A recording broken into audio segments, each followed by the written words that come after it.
Baik, kita mulai. Bismillahirrahmanirrahim. Bihamdillahi wassalatu wassalamu ala rasulillah wa ala alihi wa sahbihi wa mawalah wa la hawla wa la quwata illa billahi wa ba'd. Sampai ayat keberapa?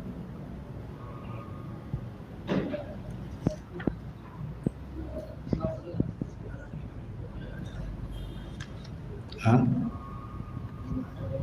56.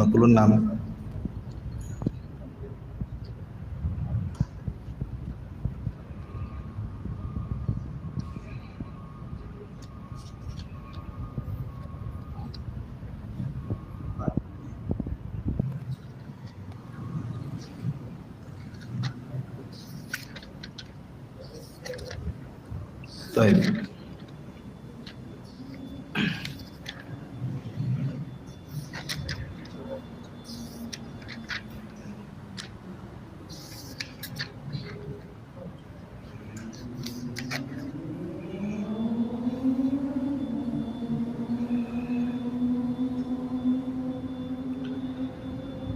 A'udzubillahi minasyaitonirrajim. Bismillahirrahmanirrahim. Wa idh qultum ya Musa lan nu'mina laka hatta narallaha jahratan fa akhadhatkumus sa'iqatu wa antum tanzurun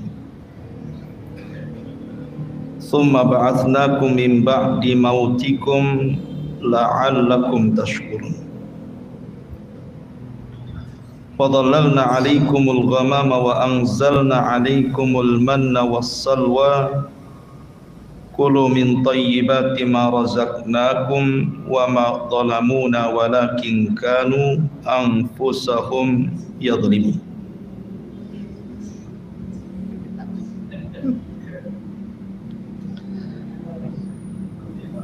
Baik.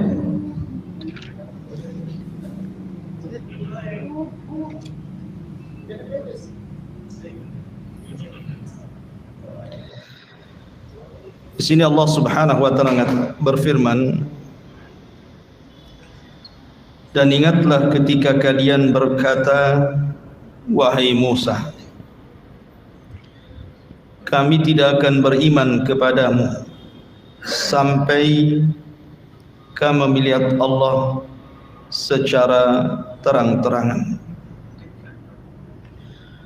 Maka tiba-tiba halilintar menyambar kalian dan kalian menyaksikannya. Kemudian kami hidupkan atau bangkitkan kalian dari kematian kalian agar kalian bersyukur kepada Allah Azza wa Jalla. Baik. Di dalam ayat ini Allah Subhanahu wa taala hendak menceritakan kepada kita tentang orang-orang pilihan Nabi Musa alaihi salatu wassalam. Mungkin kalau di dalam Islam itu al-asyaratu al-mubashshiruna bil jannah, 10 sahabat yang dijanjikan masuk surga. Lah Nabi Musa juga punya orang-orang pilihan sebanyak 12 orang. 12 orang pilihan Musa ini diajak oleh Musa untuk datang ke Bukit Saina mengambil Taurat sebagai undang-undang Bani Israel. Berangkatlah mereka semua, tapi karena perjalanan sangat jauh sekali, orang-orang ini tidak sanggup berjalan seperti halnya Nabi Musa yang Allah berikan kekuatan. Sehingga Musa bergegas duluan dan orang-orang pilihan ini menyusul. Lah ketika Nabi Musa sampai di Bukit Saina, maka Musa alaihi salatu wassalam berpuasa selama 30 hari. Ketika hendak membatalkan puasanya, maka Allah Subhanahu wa taala melarang, dan memerintahkan Musa untuk meneruskan 10 hari lagi sehingga genap menjadi 40 malam. Lah ketika itulah Allah Subhanahu wa taala menurunkan Taurat kepada Musa alaihi salatu wassalam. Dan Taurat adalah satu di antara kitab-kitab langit yang Allah Subhanahu wa taala turunkan ke bumi.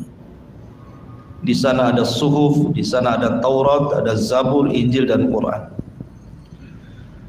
Jadi Taurat ini turun kepada Nabi Musa alaihi salatu wassalam. Dan Taurat dalam istilah orang di luar Islam adalah perjanjian lama. Kalau Injil itu disebut perjanjian baru.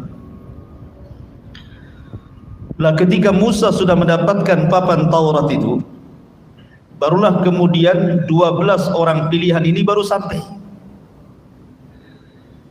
Jadi setelah turun Taurat mereka baru sampai, sehingga mereka tidak bisa menyaksikan bagaimana Allah menurunkan Taurat kepada Musa. Dari sini kemudian mereka mulai lancang meminta kepada Musa alaihi salatu wassalam untuk dipertunjukkan Tuhannya. Mereka minta agar mereka bisa melihat Allah. Dari sini kisah dimulai. Allah mengatakan, wa idh qultum ya Musa lan nu'mina laka hatta narallaha jahra. Dan ketika kalian berkata kepada Musa, wahai Musa, kami tidak beriman dengan kenabianmu. Kami tidak beriman dengan kenabianmu sampai kami melihat Allah secara terang-terangan. Inilah kelancangan Bani Israel, orang-orang pilihan mereka kepada Musa. Maka mereka kemudian dihukum serta-merta pada waktu itu. Tiba-tiba permintaan itu langsung dibalas dengan azab. Tiba-tiba muncul halilintar dan membunuh mereka semuanya. Makanya Allah mengatakan fa'akhadatkumus sa'iqatu wa antum tanzurun.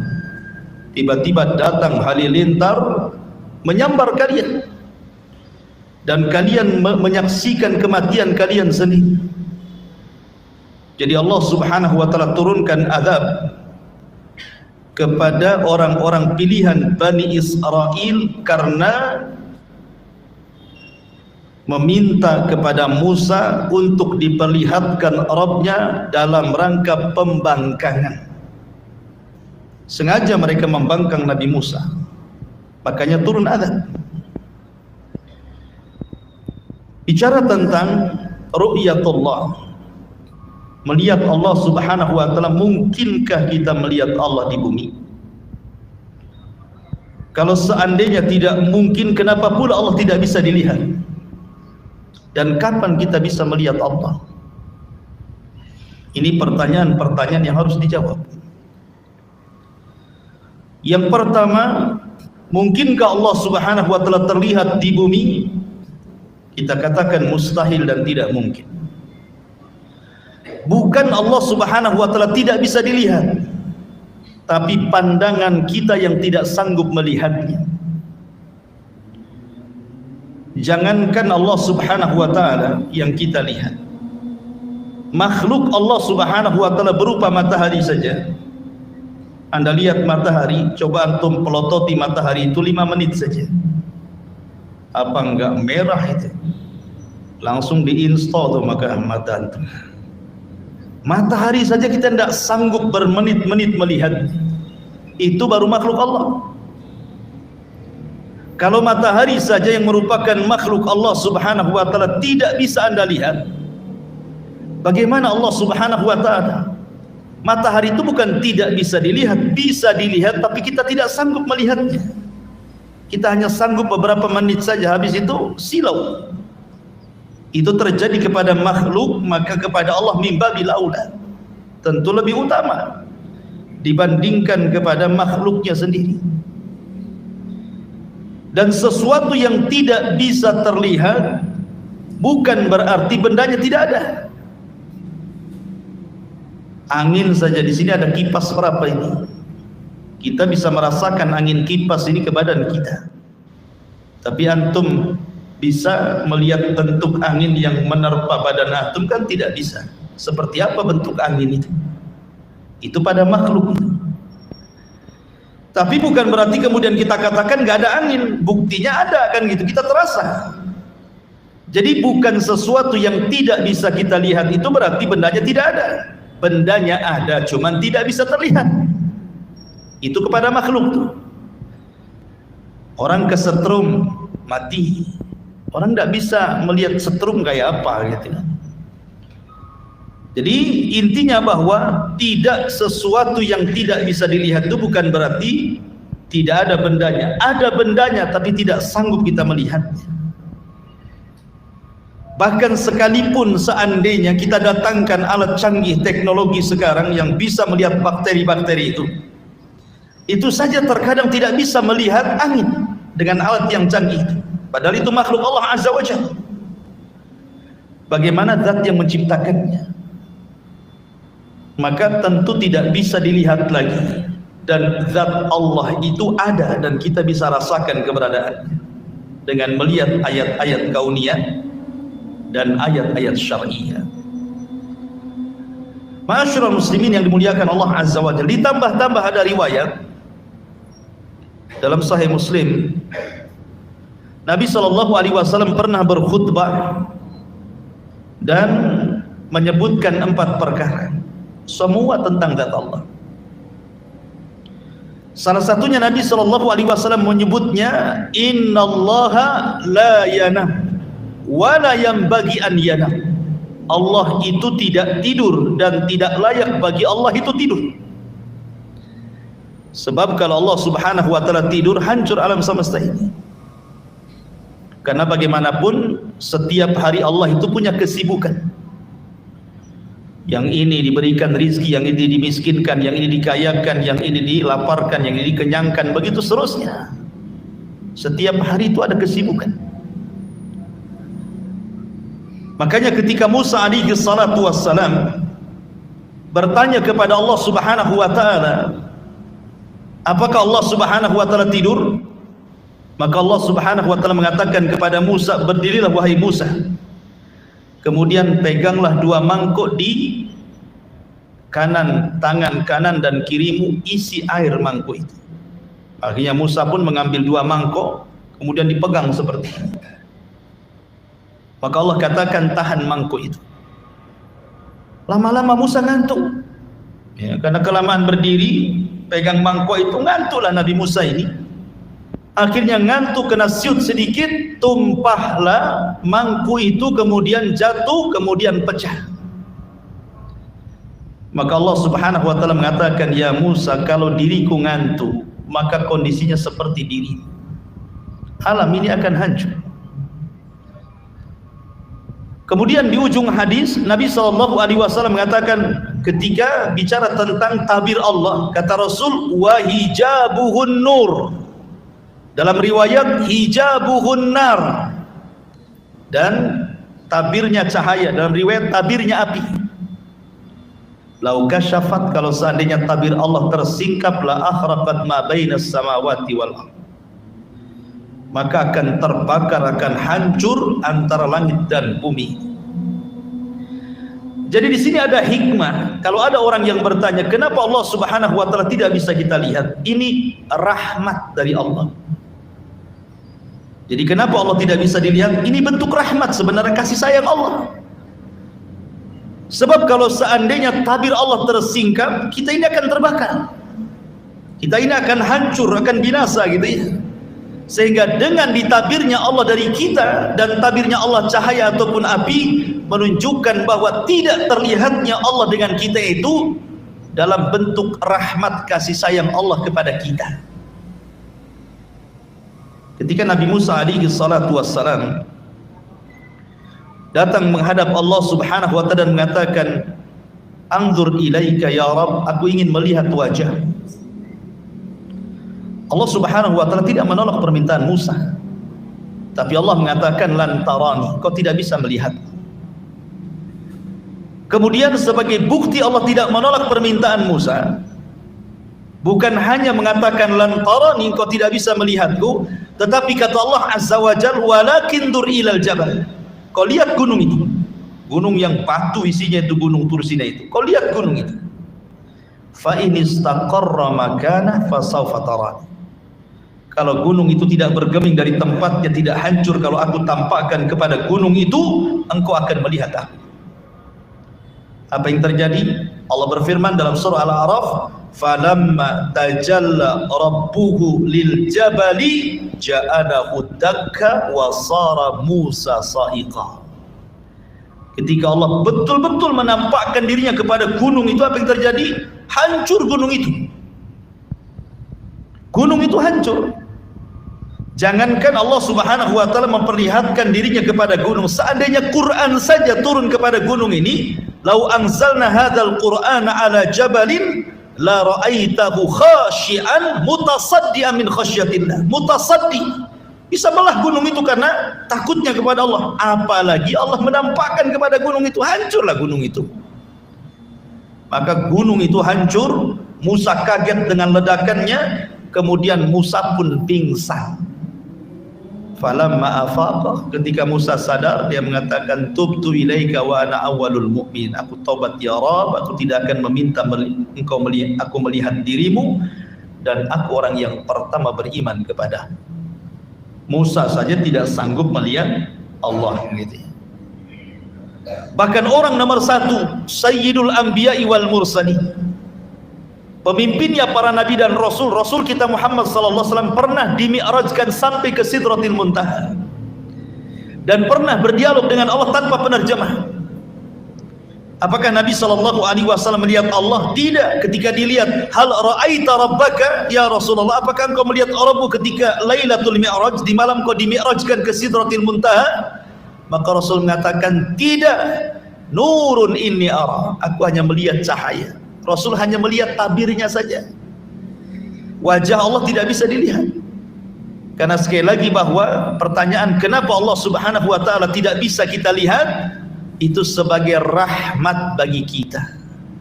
Kalau seandainya Allah tersingkap, hancur kita semuanya. Itu kasih sayang Allah Azza wa Jalla. Alhamdulillah. Ya, nikmat dari Allah Subhanahu wa taala. Tapi kapan Allah terlihat? Menurut akidah Ahlussunnah wal Jamaah, bahwa Allah Subhanahu wa taala terlihat itu nanti di sorga. Dan ru'yatullah, bahwa seorang mukmin akan melihat Allah di sorga, itu nikmat terbesar yang pernah Allah anugerahkan di sorga. Jadi nikmat terbesar di sorga itu, kita akan mendengar ucapan Allah langsung, kita akan didekatkan di sisi Allah Subhanahu wa taala langsung, dan kita bisa melihat wajah Allah secara langsung. Itulah tiga nikmat terbesar di surga. Didekatkan, mendengar kalamnya, dan melihat wajahnya.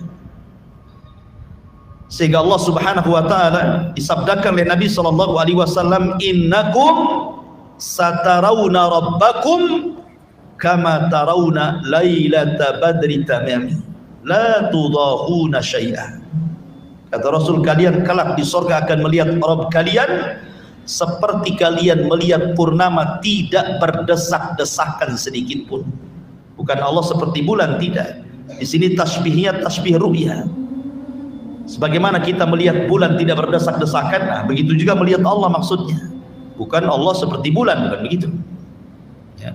Tapi di sini bagaimana Nabi Shallallahu Alaihi Wasallam menyabdakan kepada kita, di antara ziyadatun nikmat, dan itu senikmat-nikmatnya kenikmatan surga adalah ru'yatullah, bahwa Allah Subhanahu wa taala dapat terlihat di surga, tapi di dunia tidak.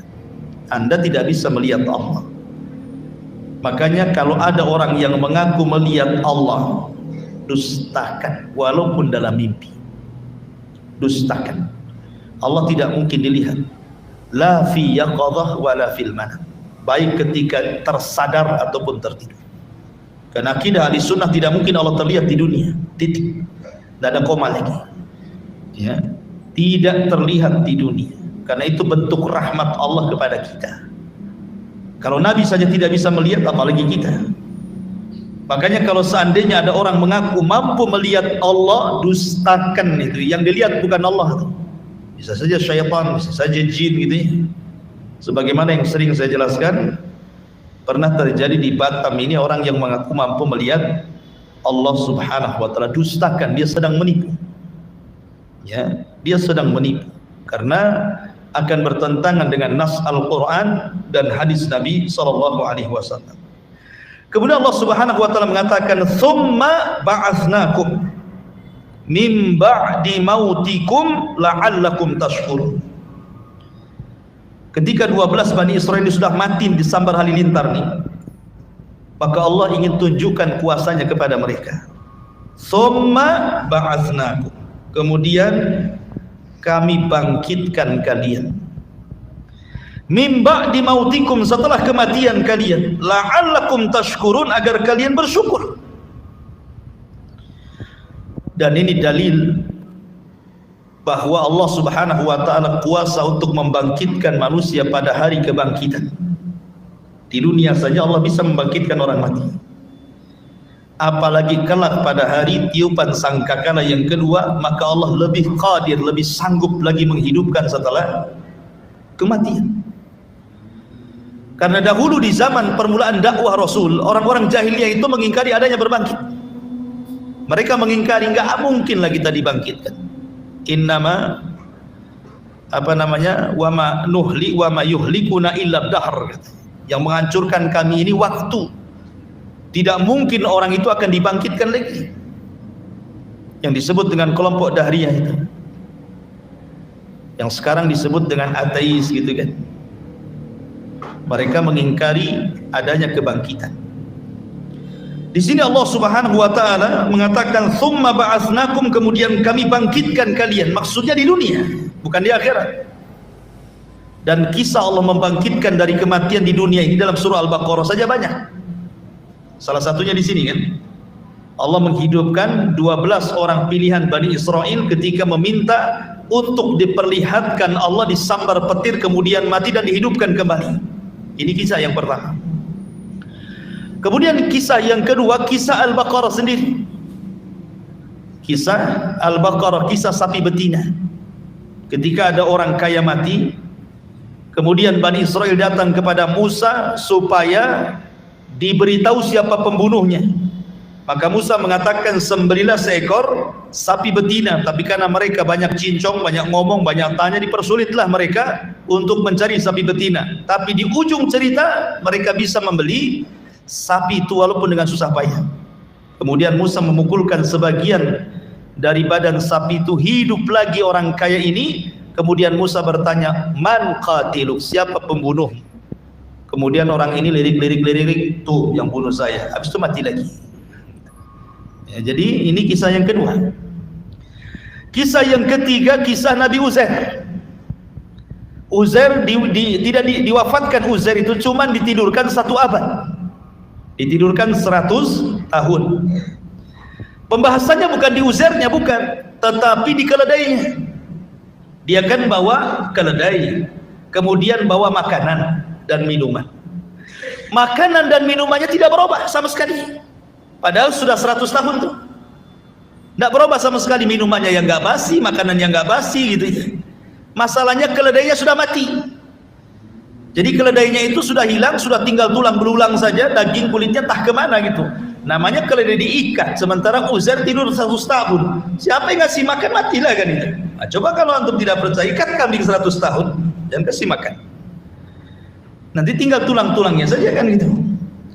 Ketika Uzair melihat keledainya tinggal tulang belulang, tiba-tiba Allah Subhanahu wa taala menghidupkan keledai itu di hadapan Uzair. Tiba-tiba tulangnya terangkai, jadilah tulang keledai. Kemudian datang dagingnya entah dari mana, datang kulitnya, jadilah keledai Uzair, dimasukkan ruh. Tiba-tiba berteriak seolah kiamat bangkit. Kenapa? Wa'lam annallaha ala kulli syai'in qadir. Supaya Uzair tahu Allah itu segala sesuatu maha mampu. Kenapa? Karena Uzair ketika melihat kota roboh itu, Uzair seolah-olah ragu-ragu. Kaifa yuhyi hadhillahu ba'da mautiha? Bagaimana mungkin Allah menghidupkan kota setelah hancur ini? Ya kan? Maka Allah Subhanahu wa taala berikan permisalan, keledai saja yang sudah mati bisa dihidupkan, apalagi kota gitu maksudnya. Maka ini kisah yang ketiga.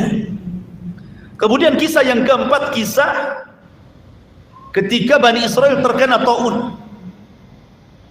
di mana Allah Subhanahu wa taala berfirman, alam tara ilal ladzina kharaju min diyarihim wa hum ulufun hadarul maut wa qila lahum mutu tsumma ahya'u. Tidakkah kau lihat Bani Israel itu yang mereka lari dari negerinya karena menghindar kematian? Karena negeri itu turun wabah taun, 70.000 Bani Israel mati di negeri itu terkena wabah taun. Akhirnya kemudian mereka pun lari, tidak mau terkena taun, yang selamatnya tidak mau tinggal di situ, lari ribuan orang. Makanya Allah mengatakan uluf, bukan alaf, uluf, ribuan jumlahnya, banyak sekali menghindari penyakit taun. Maka mereka pun ke lembah. Rupanya sampai di lembah, malaikat maut sudah nunggu. Kemudian malaikat maut mencabut nyawa mereka semua. Tidak mati karena taun, mati pula oleh malaikat maut. Mereka kan maunya menghindar dari kematian taun. Keluarlah dia ke daerah yang mereka inginkan di lembah. Rupanya malaikat maut sudah banyak berdiri di situ. Dari sini ada kaidah para ulama, al-hadaru la yamna'ul qadara. Menghindar dari kematian itu tidak mencegah takdir kematian. Anda tidak mati karena corona, bisa aja mati ditabrak sepeda ontel kan, ya kan? Namanya takdir itu siapa yang tahu? Lah ketika orang ini sudah mati semuanya, yang ingin menyelamatkan dari tahun ini, datang seorang nabi namanya Hazkiyah, dari nabi-nabi Bani Israel, Nabi Hazkiyah. Maka Nabi Hazkiel berdoa kepada Allah Subhanahu wa taala untuk dihidupkan orang-orang ini. Akhirnya Allah Subhanahu wa taala mengabulkan doa Hazkiel, dihidupkan semuanya. Dan mereka pun beriman kepada nabinya belakangan. Ya kan? Dan ini kisah yang keempat, Allah menghidupkan setelah kematian. Kisah yang kelima masih dalam Al-Baqarah.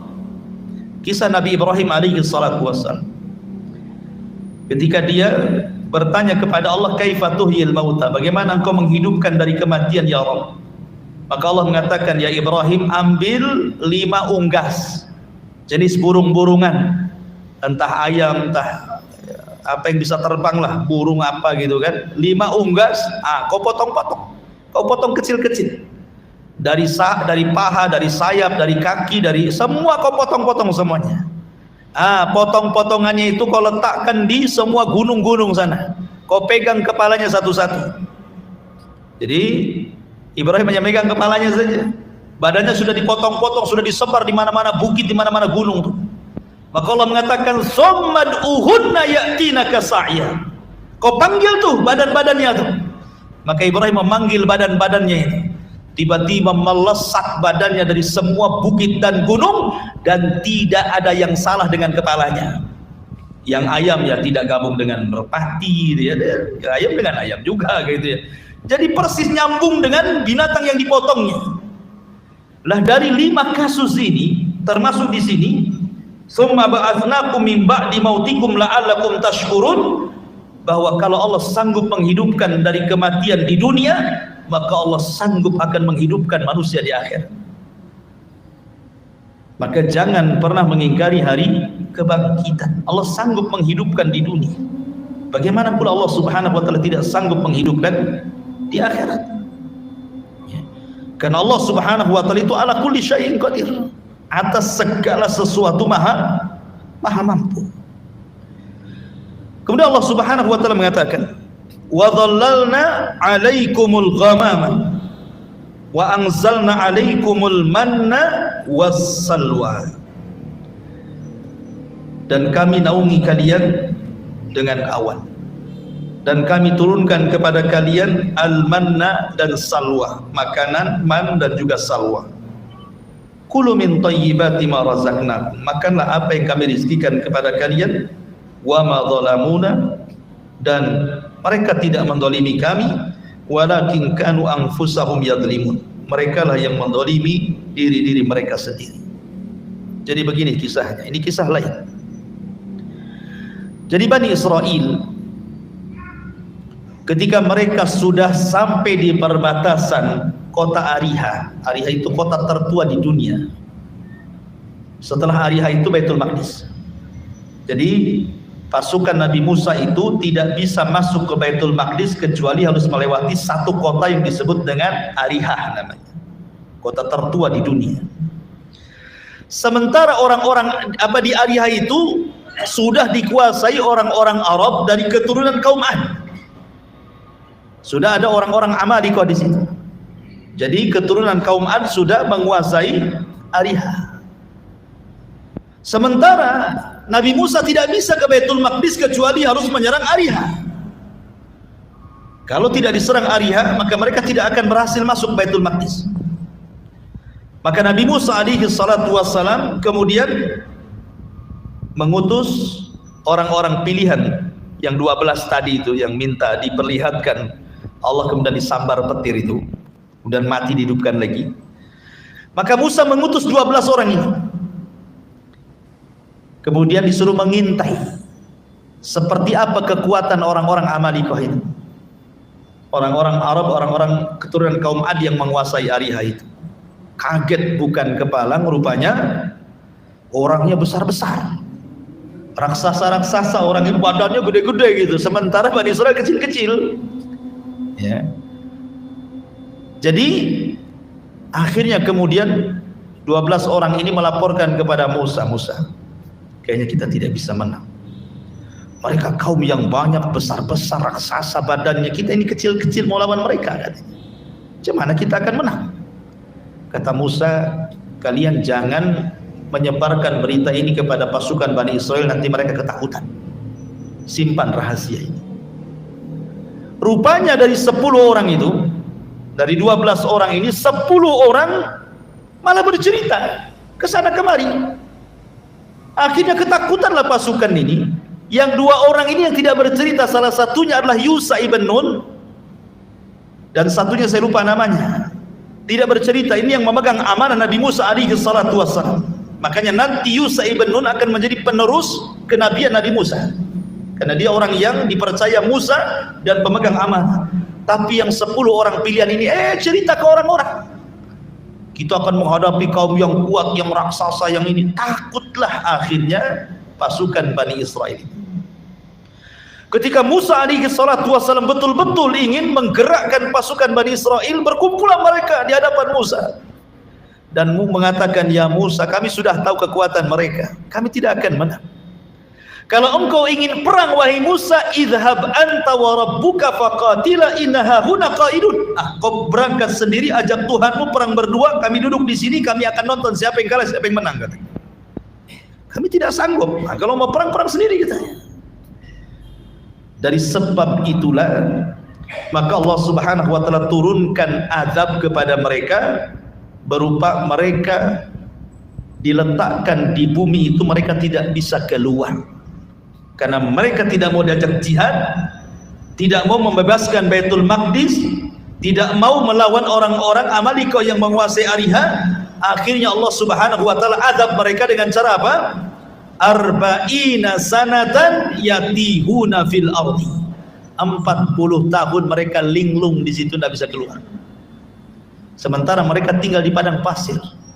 Tidak ada bukit, tidak ada gunung, tidak ada pohon, tidak ada lembah, tidak ada air, tidak ada apa-apa. Padang pasir, kering kelontang, lautan padang pasir.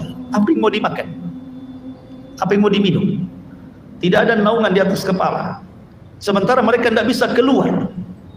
Makanya kalau antum pernah hidup di Timur Tengah itu, kemudian lihat padang pasir seolah-olah lautan tidak bertepi, bingung orang kalau udah nyasar di padang pasir itu mau kemana ya.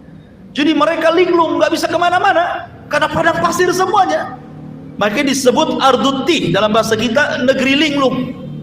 Mereka nggak bisa keluar dari situ.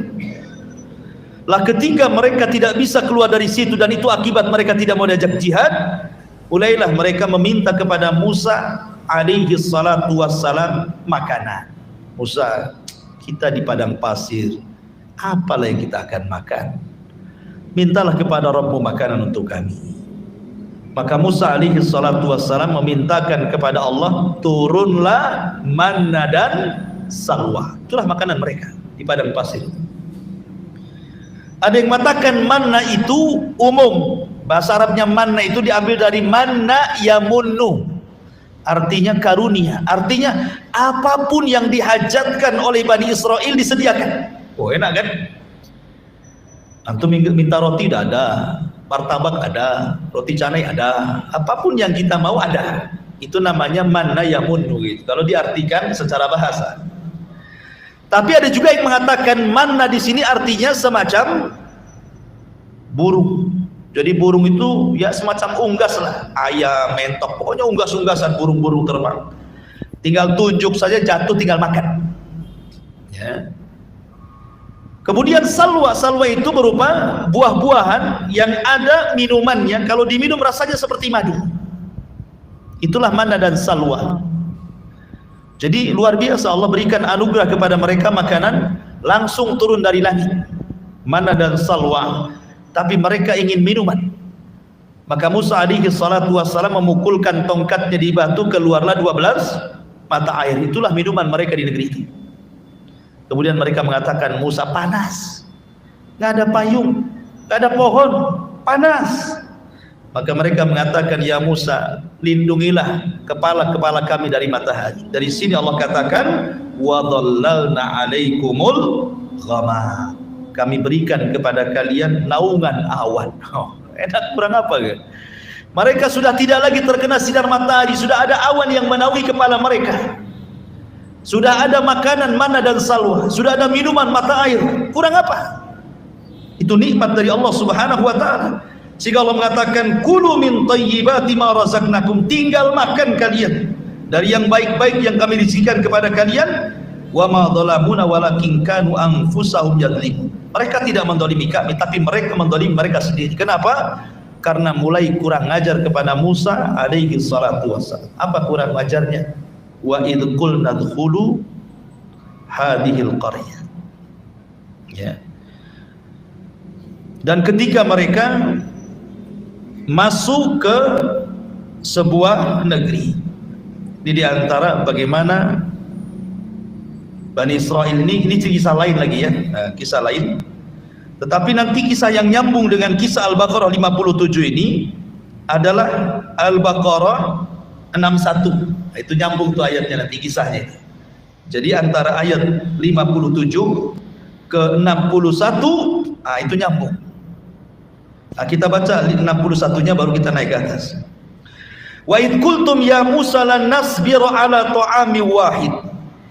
Wahai Musa, kami nampaknya bosan dimakan manna, makan salwa, makan daging burung, daging mentok, daging ayam. Bosan kan? Ya. Kami pengen lalap-lalapan. Ya. Minta lalapan orang ini. Ya. Dikasih daging-dagingan, dikasih buah-buahan yang lezat, salwa. Mereka mengatakan apa? Lan nasbiru ala ta'ami wahid. Kami tidak sabar, asini ini aja yang kita makan. Padahal mereka itu makan lo tidak nyari. Bukan mereka bekerja dulu nyari uang, kemudian dibelikan beras, dimasak. Enggak. Waktunya makan pagi sudah ada, waktunya makan siang sudah ada, waktunya makan sore sudah ada, waktunya makan malam sudah ada. Kurang apa enaknya itu? Tidak dituntut kerja, tidak dituntut apa, tinggal makan saja. Tapi mereka kaum yang tidak bersyukur. Mereka mengatakan, lan nasbiru ala ta'ami wahid. Bosan kami dengan satu makanan ini. Fad'u lana rabbaka yukhrij lana mimma tumbitul ardh. Cobalah kau berdoa kepada Rabb wahai Musa, keluarkanlah sayur-sayuran dari bumi ini, mim baqliha wa qithaiha wa fumiha wa adasiha wa basaliha. Bayangkan dari bawang-bawangan, ya kan? Pokoknya mereka minta lalapan yang sifatnya dari sayur-mayuran, ya. Mimbakliha dari sayur-mayuran, wa qithaiha wa dari kacang-kacangan, wa adasi wa basaliha dari bawang-bawangan. Bayangkan. Maka Musa mengatakan, atastabdiluna alladhi huwa adna billadhi huwa khair. Engkau memilih yang rendah pada Allah sudah kasih yang lebih baik. Allah kasih terbaik makanan ini karena Allah sendiri yang nurunkan dari langit. Kalian minta pula yang rendah. Kalau itu yang kalian minta, Musa mengatakan, ihbitu Misra. Itu di mana kota ada yang seperti itu, di mana desa ada, itu tinggal tanam tumbuh. Tapi makanan yang kalian makan gak ada di bumi ini, karena ini makanan dari langit masalahnya. Jadi Musa mengingatkan nikmat itu kepada Bani Israel. Tetapi apa yang terjadi? wa dhuribat alaihimudz dhillah. Akhirnya mereka mengalami kehinaan, wal maskanah, kemiskinan lagi, wa ba'u bi ghadabi minallah, dan mereka harus menanggung murka Allah Subhanahu wa taala. Akhirnya manna dan salwa itu hilang. Kemudian air juga mulai kering. Akhirnya mereka makan ala kadarnya. Tadinya sudah kaya jadi miskin lagi. Nah, inilah rasakan, ini yang kalian mau kan? Nah, gitu seolah-olah Allah mengatakan seperti itu. Ini yang kalian mau. Sudah Allah anugerahkan makanan enak, ini yang kalian mau makan nih. Maka Allah datangkan kemurkaan kepada mereka. Kenapa? Dzalika bi annahum kanu yakfuruna bi ayatillah, karena mereka kufur dengan ayat-ayat Allah, wa yaqtuluna an-nabiyina bighairil haqq, karena membunuh para nabi dengan tanpa ada hak yang dibenarkan. Dzalika bima asaw wa kanu ya'tadun, karena mereka bermaksiat dan mereka melampaui batas. Baik. Kemudian Allah Subhanahu wa taala melanjutkan kisahnya. Wa id qulna dkhulu hadhihi al-qaryata faqulu minha haitsu syi'tum ragada wadkhulul baba sujjadan wa qulu hittatun naghfir lakum khotoyakum wa sanazidul muhsinin. Jadi ceritanya begini. Nabi Musa hidup selama 40 tahun di negeri linglung. Begitu juga Harun alaihi salam. Tapi Allah takdirkan keduanya wafat. Keduanya wafat di negeri ini. Belum berhasil merebut Baitul Maqdis. Musa dan Harun sudah wafat di negeri linglung selama 40 tahun itu. Akhirnya generasi para pengecut itu sudah mati juga. Datanglah anak-anak mereka. Lah anak-anak mereka ini akhirnya dididik oleh Yusha ibn Nun untuk menjadi para pemberani. Dan setelah kematian Musa, Bani Israel menyesal. Itulah terkadang ketika Nabi Musa di masa hidup mereka suka mengejek Musa, menghina Musa, bahkan sampai menyakiti Musa, sampai Rasul mengatakan rahimallah aku Musa laqad udhiya katsiran fasabar. Semoga Allah merahmati saudara kita Musa, dia banyak diuji Bani Israel tapi dia sabar. Sabar Nabi Musa itu, bayangkan difitnah oleh Bani Israel dengan berbagai macam fitnah. Sampai kepada masalah pribadi privasinya itu difitnah oleh Bani Israel. Ketika Musa tidak mau mandi bareng, kan kebiasaan Bani Israel kan suka mandi bareng kayak kita di desa-desa kan. Zaman bahula kan gitu ya. Belum di rumah itu belum ada kamar mandi, belum ada toilet jongkok, apalagi duduk gitu ya. Orang berak masih di tambak, masih di ini, kalau di orang-orang yang dekat laut, kalau di sungai ya di sungai gitu ya. Jadi jam 3 pagi itu udah sibuk tuh orang nongkrong-nongkrong di pinggir sungai itu kan. Nggak ngapain dia jam 3. Tapi yang jelas bahwa orang dulu itu kan biasa itu mandi di sungai rame-rame. Mana punya malu? Gak ada malu. Kalau sekarang antum sudah ngaji, malu lah. Kalau antum tak malu, tak ada malu lah. Kalau orang dulu kan biasa saja mandi. Antum mau pakai daleman saja, perempuan juga sama seperti itu gitu kan. Ya, makanya orang dulu itu banyak orang ngintip-ngintip di pohon-pohon pisang, di pohon-pohon mangga. Artinya apa? Karena kebiasaan orang dulu seperti itu. Artinya apalagi di zaman Nabi Musa kan yang tahu ratusan tahun yang silam ya kan. Di zaman kita kecil-kecil antum yang orang desa aja ngalami itu mandi di sungai. Apalagi di zaman Nabi Musa. Mereka mandi bareng di sungai. Tapi Musa itu punya sifat malu yang luar biasa. Tidak mau mandi rame-rame, dia mau sendiri aja. Disitulah difitnah. Jangan-jangan Nabi Musa badannya kayak banci, tidak ada tenaganya, nggak ada ototnya gitu. Paling dia punya penyakit tuh di badannya, makanya nggak nyampur sama kita mandinya. Kedengaran sama Nabi Musa. Musa sabar saja. Tapi Allah Subhanahu wa taala tentu tidak akan membiarkan Nabi jadi dihinakan oleh kaumnya kan. Man adzali waliyan faqad adzantu bil harbi. Jangan lagi seorang nabi wali saja disakiti Allah ngajak perang. Apalagi nabi. Maka ketika Nabi Musa mandi sendiri, diletakkan celana bajunya di atas batunya, Allah sengaja batu itu dibuat jalan. Batunya lari. Musa ngejar-ngejar batu karena pakaian di atas batu masalahnya. Ini kalau nggak dikejar pakaiannya di batu itu, bayangkan Allah buat batu itu berjalan. Dikejarnya batu itu karena mau ngambil pakaian, rupanya batu itu lari ke tengah-tengah Bani Israel yang sedang mandi. Otomatis Musa sedang mengejar batu kan gitu, telanjang gitu kan. Nampaklah sama di Bani Israel itu kan badan dia kan. Wow, ternyata badannya sangat indah, sangat steril, mulus, tidak ada penyakit. Rupanya yang kami tuduhkan kepada dia nggak benar. Sampai masalah privasi mereka nuduh Nabi Musa itu. Bahkan ketika Nabi Harun meninggal, yang difitnah membunuh Harun itu adalah Musa. Padahal Nabi Musa Nabi Harun yang meninggal wajar. Tapi karena Harun lebih dicintai Bani Israel, ketika mereka tidak melihat kematian Harun, hanya dilihat Nabi Musa, mereka nuduh bahwa Musa membunuh Harun. Sampai ketika kematian Harun, dituduh Musa yang membunuh Harun abangnya. Makanya wajar kalau Rasul mengatakan, rahimallah akhu Musa laqad udhiya katsiran fasabar. Sungguh Allah rahmati saudara kita Musa, dia banyak diuji Allah tetapi dia sabar. Ya kan? Lah akhirnya kemudian ketika azan ya, saya kira baik sampai di sini dan ada manfaatnya, kita lanjutkan minggu depan. Subhanallah bihamdika, asyhadu an la ilaha illa anta astaghfiruka wa atubu ilaik. Allahu ta'ala. Assalamualaikum warahmatullahi wabarakatuh.